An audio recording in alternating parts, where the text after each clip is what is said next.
and you're watching the Russian Times. Today we have very bad news. The priest Father Gapon did a protest to the Winter Palace in Petrograd to ask a petition to the Tsar. But when they reached the palace, they were killed by Tsar soldiers. After this happens, the Russians demanded a democratic republic, and all this stuff led to the creation of Duma. Mapper, can you tell us more about the creation of Duma, please?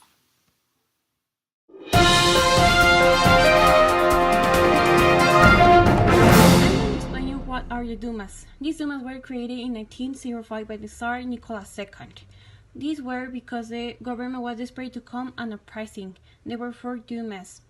As you may recall, the first Duma was comprised of the deputies angry of the Tsar, and they were perceived by the backtracking as his promises. Second one lasted from February to June 1907 because of the actions of the Cadet leader shortly before the election. The Duma was dominated by extremely anti-government factions. This Duma had 520 members, which opposed the reforms of Nicholas' ministers of the Interior, Petrot and Stoplin. The Tsar perceived keen to portray Russia as a democratic body to the world,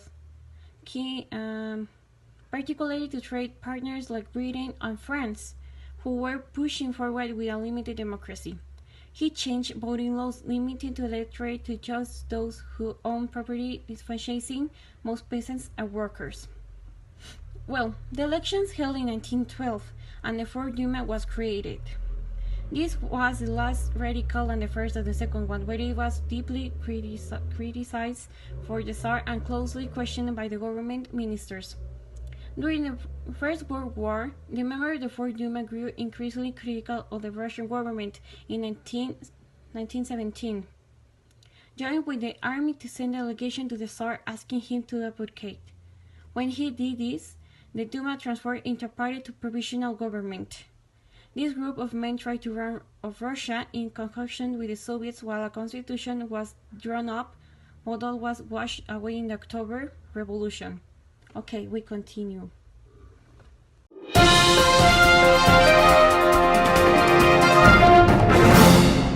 My name is Roxana, and I'm here to inform you about the recent events that have happened in our country. After a third year here in Russia, our Tsar Nicholas II has decided that we will participate on World War, a daily conflict that is happening all around the world and is affecting millions of people. Many diplomats that we had talked to say that after the Russo-Japanese War, Russia is not prepared economically, socially, or militarily to fight on any war zone. But the Tsar has said that indeed we are prepared and that he will train any soldier who wants to join and fight against countries so that we can fight our nationalism.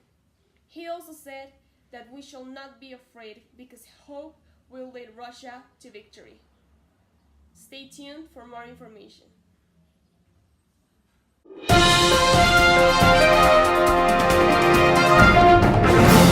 Hello everyone, I am here in what has to be one of the greatest marches in our time.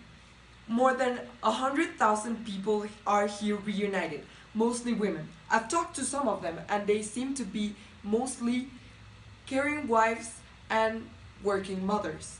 They seem to be protesting about the sudden rise of the bread's price. The government's plan of distributing bread has not been working since women are here complaining about having to wait in line for days in order to get their food.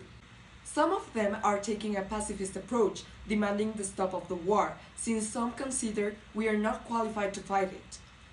They are marching under the slogan Peace and Bread.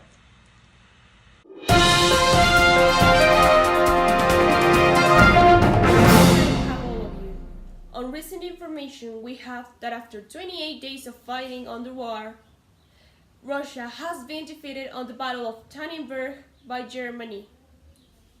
Our condolences to every family who has lost a soldier on the war. See you tomorrow and thanks for watching us.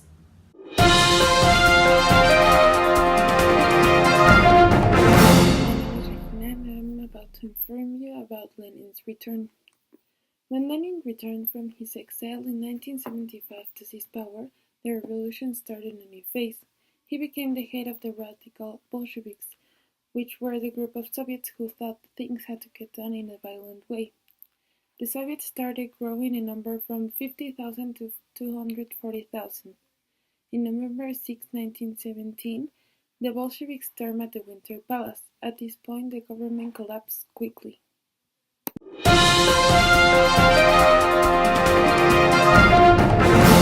Good morning, Russian citizens.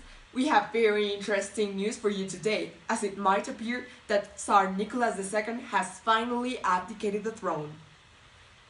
The past March 1st, the Duma has decided to establish a new provisional government with Alexander Kerensky as the head. Tsar Nicholas, with no apparent support from his parliament colleagues, has stepped down and has been exiled to one of his properties. However, Alexander Kerensky seems to have no intentions of leaving the war. He says it is Russia's obligation to remain a participant of the war to preserve its honor. We'll just have to see where this leads us.